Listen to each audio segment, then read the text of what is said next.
Hello అండి. మాఘమాసంలో మనకి శ్యామలాదేవి నవరాత్రులు వస్తున్నాయండి. రేపటి నుండే అది మొదలవుతాయి. అసలు ఈ అమ్మవారిని మనం పూజ చెయ్యొచ్చా అనేది కొంతమందికి డౌట్స్ ఉన్నాయండి. తప్పకుండా చేసుకోవచ్చండి.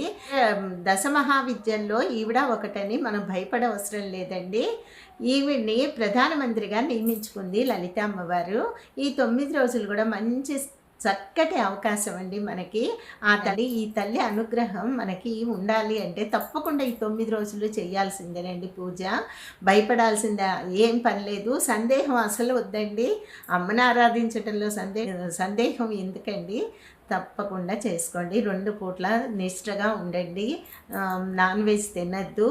వెల్లుల్లి, ఉల్లిపాయ తినొద్దు. ఈ 9 రోజులు చక్కగా మనము అమ్మ ఆరాధనలో ఉందాము. ఆనందాన్ని పొందుదామండి. 2 పూట్ల ధూపదీప నైవేద్యాలు పెట్టాలి.